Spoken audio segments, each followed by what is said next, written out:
Hey everyone. So I recently saw the What We Left Behind documentary, the documentary that kind of goes through the history of Star Trek Deep Space Nine, along with exploring what would happen in a potential season 8 if they rebooted it.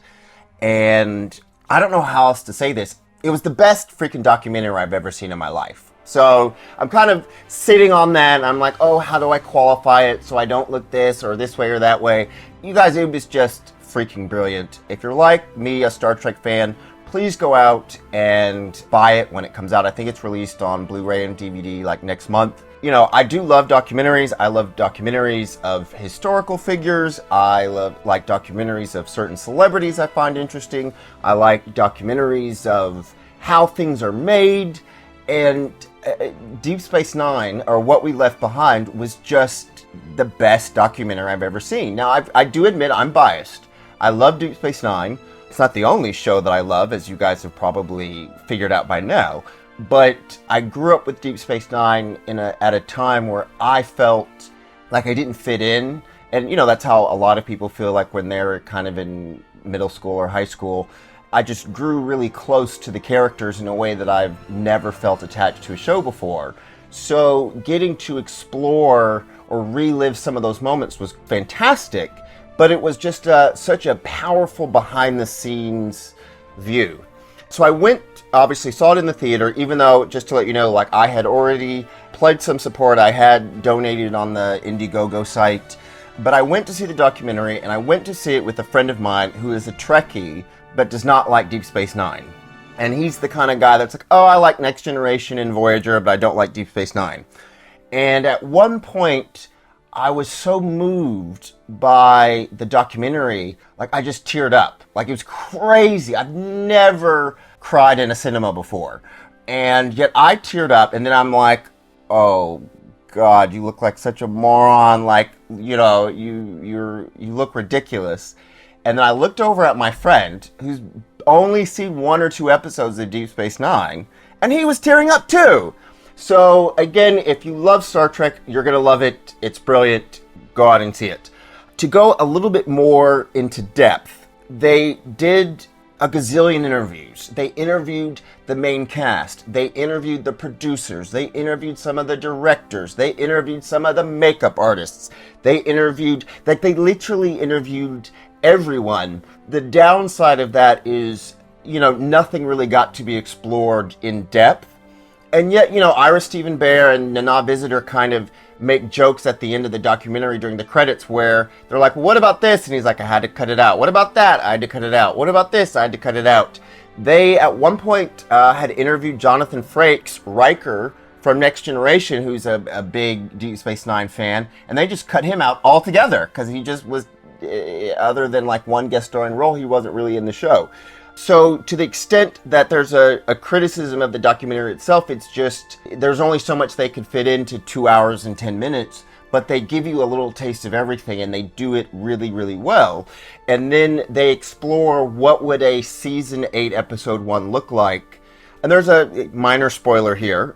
Someone dies, I'm not going to say who, but someone dies, and then the entire Deep Space Nine cast kind of gets back together to explore what happened. Like, you know, this person dies under mysterious circumstances and it looks like foul play. So they all get back together to think, well, what was really going down? And that was just such a beautiful way to kind of have an arc and a story meshed in with a lot of little different interviews that otherwise might seem scattered. But it was just extremely, extremely well done. And I think one thing that they do touch on, which I hadn't considered, which is, even though I freely admit I've watched Deep Space Nine on Netflix so many times, because it's like, oh, I gotta clean up the kitchen or fold laundry or do something like that. Just put Deep Space Nine on in the background, because you can kind of know what's going on and then you don't have to watch it as intensely. But they're talking about that streaming has been good to Deep Space Nine because Deep Space Nine was a serial show at a time when no one wanted that, right? So one episode of Next Generation or one episode of Voyager, you could watch, enjoy it, and you wouldn't necessarily need to have seen the previous one or watch the next one, but for kind of the season finales and starters. But I think streaming, where audiences have become more mature as a result of The Sopranos, Breaking Bad, people are accustomed to having real conflict, both internal and external, amongst the characters. People are now open to having their protagonists be bad guys. So I think that history's been really kind to Deep Space Nine, and that was also somewhat explored in the documentary, and it was just done so well. Another thing about the documentary that I was a little bit surprised and pleasantly surprised was they, as we say kind of in other shows, they spilled some tea, right? They spilled a little tea, and I'm going to explain some of that. So it's in the documentary. They'll explain this more. Again, go out and see it when it comes out. But the main kind of thing they explored, which I had no idea of, and I've watched interviews and documentaries, but they explored why actress Terry Farrell, who played Jadzia Dax in the show, left after season 6. And you have to get in the mind of a young viewer when, an actor says, I'm leaving this show to go do another show. It logically, on one side, you get actors got to pay their bills, they got to find work, they want to keep working, they might not want to be typecast as science fiction only actors, but part of you as a fan felt disappointed and let down. It was kind of like, oh, okay, so now maybe, Star Trek's not good enough for her anymore. They, albeit briefly, and they didn't get too far into the details. I mean, you could actually do a whole episode on following that up, but that was not what happened. Terry Farrell walked away feeling like the higher-ups of the executives at Paramount and around the Star Trek franchise did not treat her or didn't value her in the way that she had earned. So that gave me an entirely new perspective on something. I guess it is a grudge if I'm, if I'm just being honest about it. Like as a fan, I was disappointed, and I've had that interpretation for literally 2 decades. And then it was like, oh wow, there were 2 sides to that story, and no one's told that side before. So in a weird way, it gave me a little bit of healing. I know that sounds really out there and woo and crazy, but, just when you love something as a kid and there's some sort of break or something happens in the show you weren't expecting and it upsets you, it was helpful to get that she just wasn't being stuck up or looking down on Deep Space Nine. So that was really, really helpful. The other bit of tea that was spilled was, Mark Alamo kind of talked about Gul Dukat and his relationship with Major Kira, but at the same time, they hinted at Mark Alamo really did have, the actor had the hots for actress Nana Visitor, which was kind of interesting because he just kind of made a remark like, well, it was easy to play that because she's gorgeous and I did have the hots for her. And it was like, oh. And then they kind of tell Nana Visitor that line and she just gives the camera a look, and it was classic. So it's just kind of interesting to think that there are actors behind these characters and they have real life ups and downs and interests and all that kind of thing. And obviously she was, some of you might not know that the actress who played Major Kira actually ended up married to the actor who played Dr. Julian Bashir. So it's just a really cool behind the scenes look. My other bit of criticism, other than the fact that I wish it had gone on for a full 8 hours, and this is actually more criticism of behind the scenes, because they take you into the writer's room, which was amazing. It was so fascinating as an aspiring writer to kind of see how a show gets done. My only bit of criticism is when we were looking at behind the scenes, there was very little diversity. And I accept, look, we're in a different time frame now than where we were 20, 25 years ago. TV's changing, TV's evolving, we are making progress. We're definitely not there yet. At the same time, it was a little bit weird seeing a bunch of white guys pat themselves on the back for being so progressive on race, which they were, which I cannot take that like having a black captain, having his relationship to being, he was a great father, he was and his son was in the show, but it was a little bit weird behind the scenes. They were just like, oh, we're so diverse. And then they cut to the writer's room and it's all white men. Like it was entirely white men, not one woman, not one person of color. not, as far as I know, not one queer person. When you kind of had interviews with the producers, those were also, the vast majority were white men. There were a few women producers. Now, some of the directors, were people of color, because obviously LeVar Burton, who played Geordie LaForge, directed a few episodes. Avery Brooks, the Captain Sisko, directed a few episodes. So that was there too, so that should be acknowledged. It was a little bit like looking through, post-Oscar So White. You look back at the crew and it's like, oh, this is not very diverse. But we're in a different era, and I'm not even going to front for a second. If it came back on the air with the exact same crew, I would watch it and enjoy it immensely. I'm not going to front, and I will always love the show. And I think in the context of where TV was in the 90s, Deep Space Nine was years ahead of its time, and this documentary proves that. One little thing, since we're just kind of talking about writers creating stories, I had this one idea, and I'm just going to throw this out there, because one of the characters they add in a potential season 8 of Deep Space Nine is Sisko's unborn child.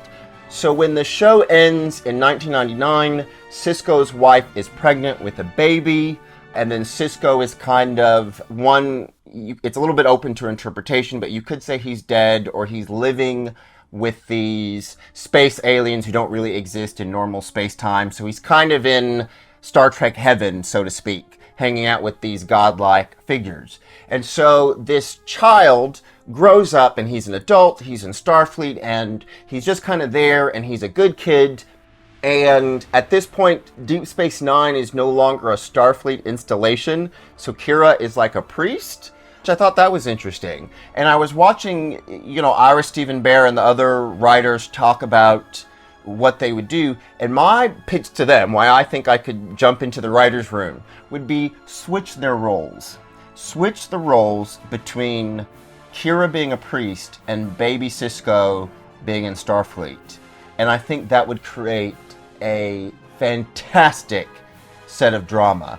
Because the thing about Deep Space Nine is they had morally gray characters who were around, and you knew they were capable of doing bad things. The flip side was, of course, the Star Trek characters, but for some very powerful episodes, but for the most part, they were the good guys. And I thought, well, what if you've got baby Sisko? He's grown up thinking like your dad is a god.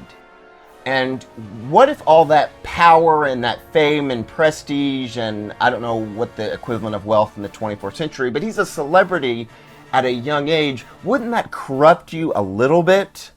And wouldn't that kind of create some good areas to explore and conflict if Kira's in Starfleet trying to live by the straight and narrow, and baby Sisko is kind of drunk on his own power thinking, I'm the son of God, or you know what I mean? Like, I'm effectively the son of Jesus. So that would be a really cool way to twist it. So yeah, Ira Steven Behr, if you're putting a production together, just let me apply. And of course, one final thing, the channel is Andrew Creates, so I, kind of write stories, and I kind of talk about what I would do with reboots. Very interestingly, side note, kind of a few months ago, a fan who had watched or listened to my Demona, Demon of Florence reboot said, oh, I really wish you'd do something with Deep Space Nine. And that really just encouraged me, because that was kind of cool to see like someone randomly just literally kind of asked me to work on what was his favorite show, and it was my favorite show. And then I started actually writing something, and then another fan of mine from Twitter was like, actually hold off to the documentary, and that's cool. And I actually did, even though I kind of worked out some of the plot elements. But if the powers that be came to me and said, well, what would you do for a Deep Space Nine reboot? I'm not even going to kid, I would make it the Nana and Terry Farrell show. And I would bring back the character of Jadzia Dax, although like Major Kira would be the lead. And here's my little quick pitch. So, kind of watching what's happening around Brexit, it just seems crazy not to explore that in the Star Trek universe. And I have a feeling they probably will on the Picard show or something like that. But, I thought, well, would there be a Bajoran Brexit? Like, could you have reasons why Bajor might want to pull out of the Federation. And I kind of looked back at the story, and if you think about it, the Bajoran people were never consulted as to whether they should join the Federation. It was just kind of done. Like, it was just kind of obvious, right? And we don't know if there are drawbacks. And of course, the drawback was, had they been in the Federation during the Dominion War, they would have been the first world conquered. And then given all the ways that around Brexit, or, you know, you see it in America, all these voices that are saying, like, our country first and nobody else, it would be crazy not to support that. So suppose Kira is still a Starfleet officer and Bajor votes for Brexit. She's got to decide, where do my loyalties lie? Do I stay in Starfleet? Do I kind of go home? And then, you know, Terry Farrell, Jadzia Dax, shows up. Her backstory is really simple, that Peter David actually kind of gave us the sketch, not once but twice. He wrote how Commander William Riker uses the time-traveling device from City on the Edge of Forever to bring Deanna Troi back to life. And then he wrote a follow-up, you know, Imzadi 2, and where Worf does it. So it's like, well, if Worf knows about this time travel device, are we really saying he's not going to go back and save his wife? So Worf does this. He's arrested and put in jail. Starfleet doesn't know what to do with Jadzia Dax. They obviously can't send her back to her death, but she has to resign her commission. So Jadzia is kind of just there as like a yoga instructor. Maybe she works part-time at Quarks. Maybe she's doing painting, who knows, but she's there, but not in a Starfleet capacity. And the hook of the show is something's going wrong with the Dominion. That the people on the other side of the galaxy, they're on the verge of their own civil war. And Odo has to come to Kira and says, look, my people are in trouble. We might have a war break out. And if war breaks out here, it's going to spill into the Federation. I need your help. And I also thought it would be cool because, as I've already kind of discussed in one of my previous videos, I loved Weyoun. Weyoun, of course, would be a recurring character if I had anything to do with it. But I thought, what if you had a young Vorta on the show? And that because Odo comes to Kira and says, I need your help to stop the Dominion breaking out into civil war, you've got to train this Vorta on how to bridge the divide. Because he doesn't know, because he's been raised in an environment where, you know, everyone just follows the founders and no one thinks for themselves. The founders just impose their will and there's no negotiation. They just kind of send in the Jem'Hadar and blow you up if you disagree with them. So Kira has to both mentor this young Vorta.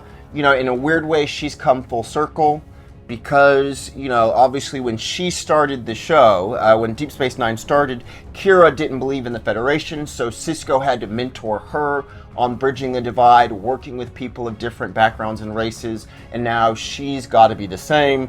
You could, of course, have the O'Brien's kids, either one. Kira Yoshi might be better because that the boys kind of connected for backstory reasons. If you're not a Trekkie, that's not going to make sense. Or it could be Molly O'Brien. It could be either one. Again, baby Sisko could be there. I love the idea of baby Sisko being kind of the new coming of Kai Wynn. So, and then kind of basically Terry Farrell is like painting and then things are about to go crazy and she finally says, you know what, Jadzia, I'm really sorry. I've got to draft you into helping me because if we don't do this, we're going to be on the verge of another Dominion war. So anyway, I've got more backstory on that. I just had to pitch that really quickly. I just love the idea of Nana Visitor having her own show. I don't know if she watches these videos, but if she does, girl, I will write you a script. Like, give me a 10-minute conversation with you, and I'll write a whole spec script. You're the star. It's clear you're the main star. I thought you were amazing in Deep Space Nine. I would love to see you on TV again. You deserve a starring role. But regardless, you're awesome. I wish you all the best.